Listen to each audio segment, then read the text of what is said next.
जमशेदपुर पूर्व विधायक सरजू राय रविवार को एक्शन में नजर आए, जहां अपने पुराने विधानसभा क्षेत्र जमशेदपुर पश्चिम के रामकृष्ण कॉलोनी पहुंचे और नगर विकास विभाग पर जमकर भड़के। वैसे उनका गुस्सा विभाग के ठेकेदार द्वारा क्षेत्र में घटिया नाले के निर्माण को लेकर था। वैसे ये योजना उनके कार्यालय की ही थी। वर्तमान में सरजू राय भाजपा से अलग दल भाजपा बना चुके हैं और जमशेदपुर पूर्वी से विधायक है। पहले कोरोना के पहले एक बार बुलाया था, पीछे से जहाँ से नाला आ रहा है तो दिखाया था लोगों ने कितना घटिया काम हो रहा है। उस समय भी दीपक सहाय थे यहाँ के स्पेशल अफसर, उनको मैंने मैसेज भी भेजा था, बात भी किया था, कहा था ठीक कराएंगे। कई बार लोगों ने फोटो खींच के हमको दिखाया और ये स्कीम हमारे ही द्वारा सैंक्शन की गई, करीब करीब 1 करोड़ रुपया इस पर खर्च होना है। अब मलबा जहाँ तहाँ छोड़ देना, गंदा काम करना और जो विरोध करे उसके खिलाफ में हुजूम बना के पिटवाना। हम लोगों का कार्यकर्ता है आकाश शाह, इस पर लोगों ने हमला किया, ये ठीक बात नहीं है। इसीलिए इन लोगों ने जो FIR किया है उसमें पुलिस जो अनुसंधान करेगी उसमें हम लोगों को नहीं करना है। मगर जो काम हुआ है इसकी मैं जांच कराने के लिए DC से भी और नगर विकास विभाग के सचिव को भी मैं लिखूंगा कल कि भाई ये काम इतना घटिया हो रहा है और ठेकेदारों का मन इतना बड़ा है कि जो शिकायत करे उस पर हमला कराए, उसको पिटवाए, ठीक नहीं है। इसकी जांच की जाएगी और जांच के बाद कब हुआ था हमला सर? किसके अरे यार हमको बताया है लोगों ने, यहाँ के लोगों से भी बात कर लीजिए। कल मारपीट हुई, हमारे पास फोन किया था आकाश ने, हमने कहा तुम जाके थाना में FIR कर दो। तो मारपीट वाली में जो FIR है अनुसंधान करे ये पुलिस। और आजकल तो पुलिस का भी और लोगों का भी एक नया तरीका है, किसी को पीट दो, FIR करे तो 4 लोगों से और काउंटर FIR करा। तो इसलिए इस पहलू से भी इसकी जांच करानी होगी, कौन कौन इसके पीछे है, कौन किसी पे पैरवी करने आता है, क्या होता है, सारी चीज़ें सामने आ जाएंगी। मगर मूलतः घटिया काम हुआ है और जो घटिया काम के विरोध करने वाले लोग हैं उनको ठेकेदार के जो असामाजिक तत्व हैं उनके द्वारा पीटा गया। बिहार चुनाव की बिगुल बजते झारखंड की राजनीति भी गरमाने लगी है। आपको बता दें, बिहार में जदयू NDA का मुख्य घटक दल है, लेकिन झारखंड विधानसभा चुनाव में भाजपा और जदयू ने अलग अलग चुनाव लड़ा था। ये अलग बात है कि झारखंड में जदयू का खाता भी नहीं खुला। वहीं एक बार फिर से झारखंड की सियासत में जदयू NDA का घटक दल होने के नाते हिस्सेदारी चाह रहा है, जहां जदयू के प्रदेश अध्यक्ष शालखन मुर्मू ने साफ कर दिया कि झारखंड में होने वाले उपचुनाव में दुमका सीट पर उनकी पार्टी को हिस्सेदारी मिलनी चाहिए। वैसे बरमे सीट पर उन्होंने भाजपा का साथ देने का भरोसा दिलाया है। वैसे इसके पीछे उन्होंने भाजपा नेतृत्व में प्रत्याशी को लेकर जारी खींचतान कर दिया है। की अध्यक्षता में, नेतृत्व में, और हम लड़ ही नहीं रहे हैं, वहाँ चुनाव जीतने वाले हैं, क्योंकि नीतीश जी का बिहार में कोई विकल्प अभी नहीं है। तो उसी तर्ज पर हम लोग चाहते हैं कि दुमका सीट में जो उपचुनाव होगा या बेरमो सीट में जो उपचुनाव होंगे, बीजेपी और जदयू मिलकर चुनाव लड़ें। और इसका प्रस्ताव हमने भारतीय जनता पार्टी को दे दिया है और हमारे राष्ट्रीय नेता जो अध्यक्ष हैं नीतीश जी, उनको भी इसकी जानकारी है। और उस हालत में यदि बीजेपी की तरफ से कोई पॉजिटिव रिस्पांस नहीं आएगी तो हमारे पास कोई विकल्प नहीं बचता है। दुमका सीट में चूंकि बीजेपी खुद सशंकित है और उन्होंने इसीलिए बाबूलाल मरंडी जी को वहाँ चुनाव के लिए उतारने का घोषणा किया था, प्रस्ताव दिया था, जो उन्होंने अस्वीकार कर दिया है। और वहाँ से जो पहले सिटिंग MLA थी लुइस मरंडी जी, उन पर बीजेपी को खुद भरोसा नहीं है। तो वैसी हालात में जनता दल यू वहाँ पर चुनाव लड़ेगी और जनता को हम एक विकल्प देने का कोशिश करेंगे, मगर बेरमो में हम बीजेपी को ही सहयोग करेंगे। राज्य के पूर्व मंत्री सह मांडर विधायक बंधु तिर्की रविवार को जमशेदपुर पहुंचे, जहां कांग्रेस कार्यकर्ता और समर्थकों ने उनका गर्माजोशी से स्वागत किया। इस दौरान बंधु तिर्की ने केंद्र सरकार की जन विरोधी नीतियों के खिलाफ उलगुलान का ऐलान करते हुए आगामी 14 अक्टूबर को राज्य के सभी अंचल कार्यालयों पर धरना प्रदर्शन किए जाने की बात कही। अंचल कर्मी है, उनके खिलाफ में आपको उलगुलान करने की जरूरत है। और इसलिए मैंने आज कहा है यहाँ पर कि आप एक निर्णय भी हम लोग एक प्रस्ताव पारित किया है कि 14 अक्टूबर को पूरे जितने भी आपके अंचल कार्यालय हैं वहां आपको सोशल डिस्टेंसिंग का पालन करते हुए पूरा एक दिन में 12 अंचल है वो 12 अंचल में आप धरना प्रदर्शन कीजिए, एक सांकेतिक तौर पर उनको चेतावनी दें। और जितने भी छोटे इशू हैं जमीन से रिलेटेड मामले, इस मामले को आप अंचल लेवल पर कैंप लगा के आप उसका निपटारा कीजिए, समाधान कीजिए। क्योंकि कोर्ट कचहरी के मामले में लोग यहाँ पर सक्षम नहीं है, और कोर्ट कचहरी का मामला जब तक वहां से निर्णय आता है तब तक संरचना तैयार कर दिया जाता है, और ऐसी परिस्थिति में उसकी जमीन लूट ली जाती है। इसीलिए 14 अक्टूबर को लोग पूरे तरीके से पूरे आपको तमाम जो आपके पूरे चीजों को पालन करते हुए आपका वहां पर धरना प्रदर्शन करेंगे। और इसके बाद भी अगर नहीं काम सुधरेंगे यहाँ के पदाधिकारी, चाहे यहाँ के कर्मचारी, अंचल के लोग नहीं सुधरेंगे और उसमें अगर गड़बड़ी को नहीं रोक पाएंगे, तो ऐसी परिस्थिति में आपके पूरे बड़ा आंदोलन का भी घोषणा किया जाएगा। और इसके लिए तमाम जो लोग विभिन्न संगठन के लोग आज यहाँ पर उपस्थित हुए थे, सभी लोगों को उनको हम लोग समझा दिया, और एक ज्ञापन माननीय मुख्यमंत्री के नाम से आपके यहाँ के अंचलाधिकारी को दिया जाएगा। कृषि विधायक नीति आयोग ये पूरे देश स्तर पर इसका विरोध हो रहा है। हमारी कांग्रेस पार्टी भी इसका विरोध कर रही है, और साथ साथ में आपका पूरे झारखंड मुक्ति मोर्चा के सारे लोग जो जिसका सरकार है भारतीय जनता पार्टी, ये लोग उसका समर्थन कर रहे हैं। जो बिल है, ये बिल बिल्कुल काला कानून है। यहाँ के जो किसान, जिस स्तर के किसान हमारे प्रदेश में, उस किसान की स्थिति इस बिल से बहुत खतरनाक होगा। इसलिए इसको काला कानून के रूप में इसको कहा जाएगा। इसलिए हर एक लोगों को इसका विरोध किया जाना चाहिए। छोटे जितने भी किसान हैं यहाँ पर, जो यहाँ का स्थिति है, हम पंजाब का जो एग्रीकल्चर बेस है, चाहे हरियाणा का, राजस्थान, और यहाँ का बिल्कुल अंतर है। अगर इन चीज़ों को अगर हम लोगों को नहीं समझा पाएंगे, तो आने वाले दिन में किसान का भी पूरा एक तरफ से कहा जाए तहस नहस होना तय है। इसलिए इसको हम काला कानून के रूप में चुनाव का बिगुल फूका गया है। पार्टी ऐसे हम लोग कांग्रेस पार्टी में अब हम लोग शामिल हो गए हैं, लेकिन माननीय स्पीकर के द्वारा हम लोग को मान्यता नहीं मिली है। लेकिन फिर भी चूँकि पार्टी हम लोग ज्वाइन किए हैं पूरे बड़े राष्ट्रीय नेताओं के बीच में, जो हम लोग कांग्रेस के सदस्य के रूप में, कार्यकर्ता के रूप में, पार्टी का जो निर्णय होगा उसी आधार पर हम लोग वहाँ पर काम करेंगे। जहाँ भी पार्टी लगाएगी, इसके लिए जो जिम्मेवारी देगी उस पर हम लोग उस पर जाएंगे। लेकिन चूँकि कुछ निर्णय आपके राष्ट्रीय स्तर पर लेना बाकी है, सीट शेयरिंग वगैरह कई चीज़ें की बाकी है, तो पार्टी का जो निर्णय के प्रत्याशा में अब हम लोग इंतजार कर रहे हैं। इस बार मतलब दोनों उपचुनाव, चूँकि दोनों सीट हमारा सीट था, एक सीट कांग्रेस का, एक झारखंड मुक्ति मोर्चा का था, और दोनों सीट में बहुत ज़्यादा ही नहीं है। हम निश्चित रूप से दोनों सीट हम लोग जीतेंगे। जो ग्राउंड लेवल का रिपोर्ट है, चूँकि राजेंद्र सिंह दर्मू में थे, वहाँ पर उनका एक अपना वहाँ पहचान रहा है। उसी तरह से दुमका में गुरुजी का अपना है, वहाँ जमीन है गुरुजी का, अभी भी गुरुजी जलवा वहाँ पर गुरुजी का उस इलाके में है। मैं आपको संथाल परगना क्या गुरुजी का जो जलवा है, तो हमें लगता है कि कोई दिक्कत नहीं होगी। हम लोग दोनों सीट निश्चित रूप से वहाँ पर जीतेंगे। आपको लगता है कि तो देखिए, विपक्ष है, आलोचना करना उसका काम है, लेकिन जो उम्मीद हेमंत सरकार से राज्य की जनता जो किया, जो माइंडेड मिला, क्योंकि कोरोना के आने के कारण जो काम करना था, कोई चीज़ें तो आपका हम कोविड-19 के कारण चीज़ों में काम में तो रुकावट निश्चित रूप से आई है। लेकिन माननीय मुख्यमंत्री जी और उनके मंत्रिमंडल की टीम, सारे लोग इस पर लगे हुए हैं, और हमें लगता है कि कुछ दिन में विकास की गति भी आपको दिखाई देगी, जिस तरह का योजना बनाया जा रहा है। अभी आपने देखा होगा, इसे कोविड-19 के बीच में ही, इसे कोरोना के बीच में ही 2-3 योजना उनके द्वारा लाया गया। पूरा बहुत महत्वाकांक्षी योजना है आपका, जो आपका फोटो योजना कहें आपको, उसके बाद में आपका जो आप पंचायत स्तर की जो योजना है मनरेगा के तहत, तो ये निश्चित रूप से ये महत्वाकांक्षी योजना है, और इससे यहाँ के लोगों को लाभ होगा। तब है क्या कि हम लोग इससे संतुष्ट निश्चित रूप से नहीं है, और काम करने की आवश्यकता है, क्योंकि लोगों में बहुत सारी उम्मीद है।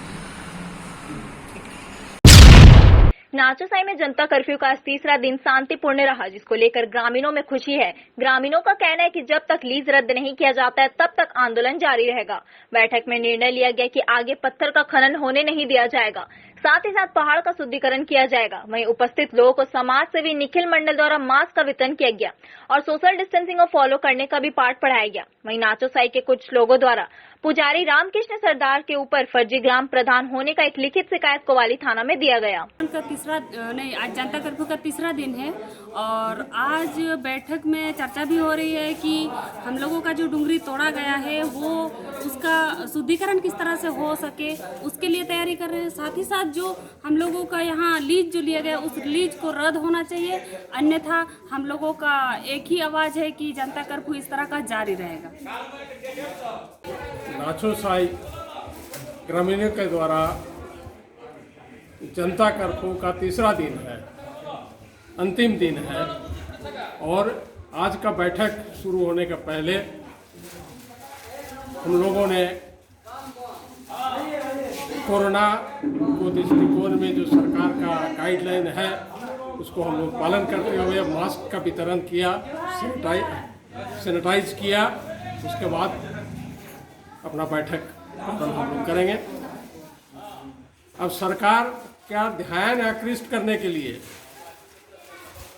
ग्रामीणों के द्वारा जनता कर्फ्यू का आह्वान किया था और ऑलमोस्ट ग्रामीणों के द्वारा जो आहूत जनता कर्फ्यू है ये सफल रहा। अब लगता है कि सरकार का नींद टूटेगी, ग्रामीणों का वाजिब हक मिलेगी, ग्रामीणों का दुख दर्द को हमारा सरकार संज्ञान में लेगी और इनका जो अवैध खनन लीज है उसको रद्द करेगी। साथ ही साथ अगर नहीं होता है सरकार या प्रशासन ने इस पर संज्ञान नहीं लेती है, ग्रामीणों का दुख दर्द नहीं सुनती है तो ग्रामीण फिर से आंदोलन का ऐलान करेगी और जब तक अवैध खनन बंद नहीं होगा तब तक ग्रामीण अपना आंदोलन को जारी रखेगा। देश से जनता कर्फ्यू लागू किया गया था वो उसी क्षेत्र में हो रहा है। 100% सफल था। जनता कर्फ्यू का मकसद था सरकारी जो नुमाइंदे हैं, जो ब्यूरोक्रेट है, नौकरशाह है, उनका ध्यान आकृष्ट करना और यहाँ पारंपरिक ग्राम सभा नाचो साई की ओर से जो जनता कर्फ्यू का ऐलान जिस दिन किया गया उस दिन यही निर्णय लिया गया था कि 2016 से यहाँ नाचो साई ग्राम के लोग, यहाँ के जो ग्राम प्रधान रामकृष्ण सरदार है उन्होंने विरोध जताया। वो पुजारी भी है, अध्यक्ष भी है। तो वहाँ शमशान मसान वहाँ कृपा शिशु का खड़ा माँ गुरु होगा वहाँ पर स्थित है और वहाँ पर सैकड़ों पेड़ उसको बचाने के लिए गुहार लगाए थे और गुहार लगाने का यही अंजाम मिला, आकर के रौंद दिया। पूरा सहयोग किया लीडिंग कंस्ट्रक्शन को, उसको सहयोग करना चाहिए था, वहाँ के लोगों को जानकारी लेना चाहिए था कि क्या स्थिति है, जायजा लेना चाहिए। उसके बाद एक हायर अथॉरिटी को जिसके पास निर्णय लेने का अधिकार है, जो डिसीजन दे सकते हैं, ऐसा अधिकार के पास उस समस्याओं को रखना चाहिए। लेकिन कोई सुधी लेने वाला नहीं आया। कल कुछ लोगों द्वारा कोवाली थाने में रामकृष्ण सरदार के ऊपर लिखित शिकायत किया है, क्या करना चाहेंगे उसमें? देखिए ये जो पूरन सरदार जो दिखा रहा है ये बिल्कुल गांव सभा का जो नियम है या पेशा कानून का जो नियम है 12 या 13 लोग का हस्ताक्षर से दिया गया था लीज स्वीकृति करने के लिए। 12-13 लोग क्या यहाँ पर है, देखिए ग्राम सभा पर यहाँ पर बैठा हुआ है, देखिए यहाँ आप सामने देखिए तो बैठा हुआ है। तो आप बहुत से 99% अगर उसका विरोध करता है तो पुरान सरदार क्या करेगा? ग्राम सभा में पारित किया जा रहा है जो इसका शुद्धिकरण में क्या क्या वो हम लोग का जो पुजारी है जिसको हम लोग नायके बोलते हैं, नायके द्वारा अभी उसको शुद्धिकरण किया जाएगा और पूछा जा रहा है उसमें क्या क्या जो उसमें पूजा सामग्री में क्या क्या व्यवहार में लाएंगे। आंदोलन कब तक जारी रहेगा? आंदोलन तब तक जारी रहेगा जब तक माने लीज रद्द नहीं हो जाता है। आप लोग उतना दिन हम लोग आंदोलन करेंगे, क्योंकि यहाँ माइनिंग का जो ये डॉक्यूमेंट्स है आप लोग देख रहे होंगे, ये माइनिंग ने लिखा है इसमें कुछ क्षेत्रों में जो लीज नहीं होगा, यहाँ स्पेशल लिखा हुआ है किसी नागरिक मनोरंजन स्थल, शमशान घाट अथवा किसी वर्ग के व्यक्तियों द्वारा पवित्र स्थल माने जाने वाली भूमि अथवा किसी घर अथवा ग्रामीण क्षेत्र में सड़क अथवा इस तरह कुछ लिखा हुआ है। इस सब पर हम लोग क्षति नहीं पहुंचाएंगे, लेकिन यहाँ तो स्कूल, यहाँ ग्राम, यहाँ शमशान, यहाँ जायरा स्थान सब कुछ रहते हुए यहाँ तोड़ा जा रहा है। इसीलिए हम लोग इसको अवैध मानते हैं और माइनिंग ने किस आधार पर लीज दिया ये हम लोग जानना चाहते हैं। इसको बेकार बिना जांचे बिना परखे कैसे लीज हुआ, बेकार ग्राम सभा से पारित करके कैसे लीज किया गया, ये हम लोग जानना चाह रहे हैं। पूरे देश में कोरोना वायरस का खतरा बढ़ता ही जा रहा है। इसके मद्देनजर आने वाले दुर्गा पूजा को देखते हुए कोवाली पुलिस द्वारा कोवाली थाना क्षेत्र के पूजा कमेटियों को लाइसेंस रिन्यूअल के साथ साथ पूजा किस तरह मनाना है, इस संबंध में सभी पूजा कमेटियों से बारी बारी से राय ली गई, जिससे सर्वसम्मति से यह निर्णय लिया गया कि पंडाल का निर्माण नहीं किया जाएगा। साथ ही साथ सोशल डिस्टेंसिंग का पूरा ध्यान रखते हुए पूजा मनाने का निर्णय लिया गया। 7 लाइसेंसी है और 1 गैर लाइसेंसी है। उसमें लाइसेंसी की बात नहीं है, लेकिन अभी जो पूजा होगी इस साल 19 कोविड को महामारी को मद्देनजर रखते हुए सभी को दिशा निर्देश दिया गया है कि सरकार का और प्रशासन का जो गाइडलाइन होगा उसी के तहत पूजा की जाएगी। पूजा समिति की ओर से यह भी कहा गया कि मूर्ति पूजा करेंगे, लेकिन यह कहा गया कि मूर्ति पूजा जो है गाइडलाइन के तहत ही मूर्ति पूजा करें और मूर्ति जो है भव्य नहीं बनावे और पंडाल भी नहीं बने। यही सब उन लोग को जो गाइडलाइन दिया गया है। इसमें कमेटी के कौन कौन लोग उपस्थित थे? कमेटी के लोग अध्यक्ष थे, यहाँ के बुद्धिजीवी लक्ष्मी कुंडू थे, पिंटू गुप्ता थे, विद्यासागर थे और जितने यहाँ के शहीद आजम भगत सिंह की जयंती के शुभ अवसर पर हिंदू सनातन समाज के द्वारा मानगो बड़ा हनुमान मंदिर में रविवार को रक्तदान शिविर का आयोजन किया गया। कार्यक्रम में मुख्य रूप से मजदूर नेता रघुनाथ पांडे और पूर्व सांसद सुमन महतो उपस्थित रहे।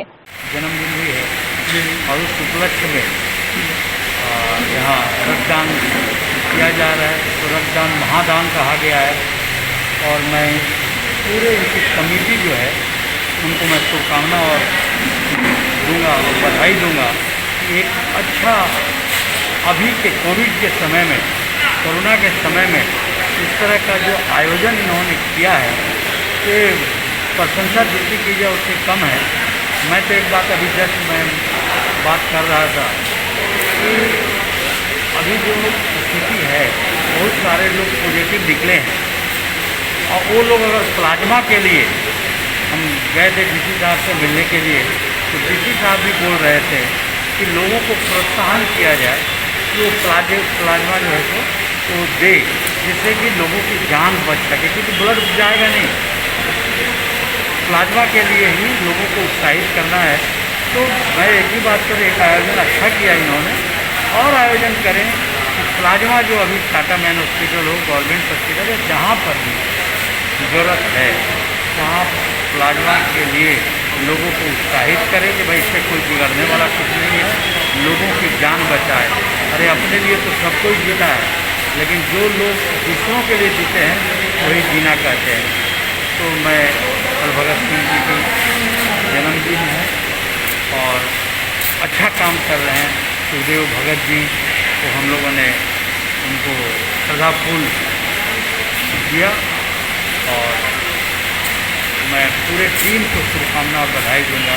वो एक अच्छे और कार्यक्रम कर रहे हैं और काफ़ी संख्या में इनका ब्लड डोनेशन होगा, मुझे पूरा उम्मीद है।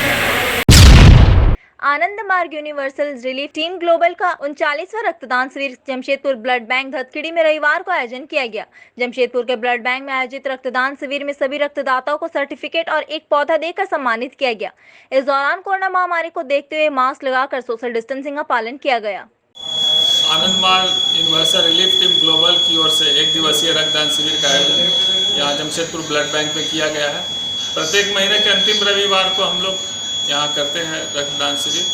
और कोरोना काल में भी, इस वैश्विक महामारी कोरोना में भी हम लोग ब्लड डोनेशन को बंद नहीं किए, रेगुलर कंटिन्यू करते आ रहे हैं।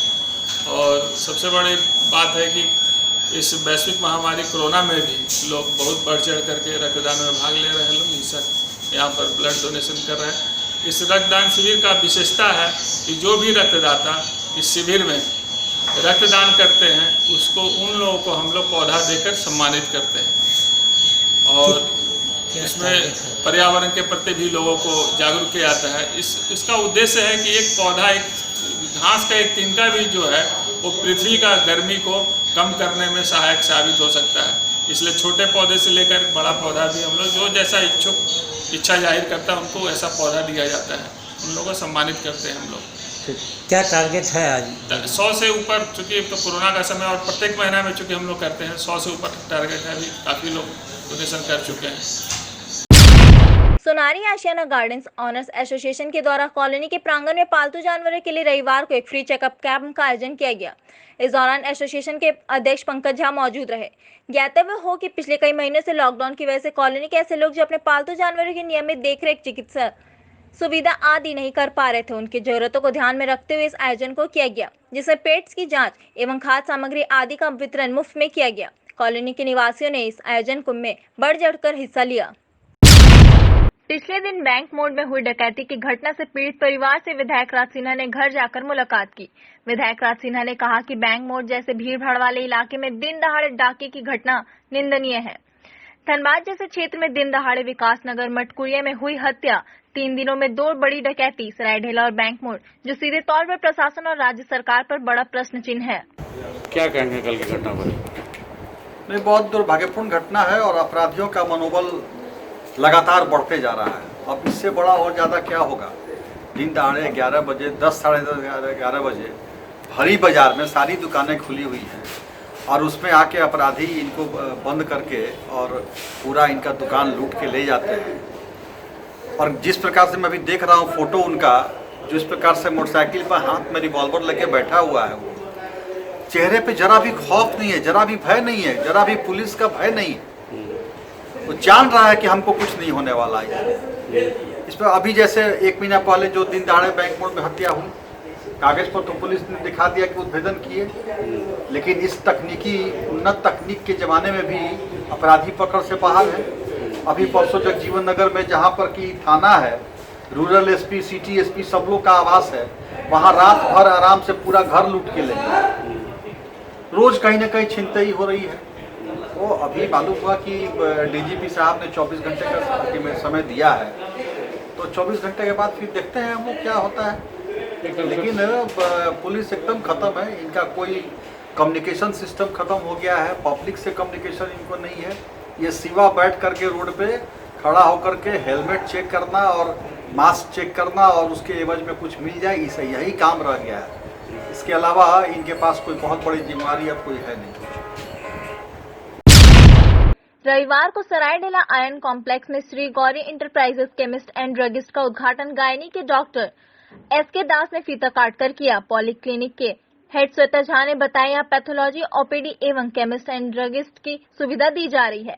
यहाँ स्त्री रोग विशेषज्ञ डॉक्टर एसके दास, आईवीएफ विशेषज्ञ doctor Arpita Das, child specialist doctor Jitendra Kumar, surgeon doctor BK Purohit, हड्डी रोग विशेषज्ञ डॉक्टर मुकेश कुमार ओपीडी सेवा देंगे। मरीज यहाँ आकर संबंधित रोग विशेषज्ञ से उचित परामर्श ले सकेंगे। टेली मेडिकल कॉन्फ्रेंसिंग की भी सुविधा ये लोग प्रदान कर रहे हैं। तो कुछ जटिल मरीजों के लिए, जिसमें ऐसा लगता है कि टर्शरी सेंटर्स जो बाहर में हैं, कलकत्ता, मद्रास, ये सब जगह पे, तो वैसे केसेस में हम लोग यहाँ से ही उन लोगों से संपर्क करके मरीज के लिए और कुछ जानकारी ले सकते हैं और मरीज को सीधा संपर्क करा सकते हैं और बेहतर उनको सुविधा दे सकते हैं। Thank you sir. किस संस्था का जो है उद्घाटन हुई है, इसमें क्या क्या जो है आज जो हुई है और यहाँ पर क्या क्या जांच हुई? It is a very short, unique, compact to see patients and to treat the patient accordingly. They will keep medicines properly. बढ़िया कंपनी का दवाई रखेगा, रिजनेबल रखेगा, रिजनेबल प्राइस रहेगा। I want from them only this.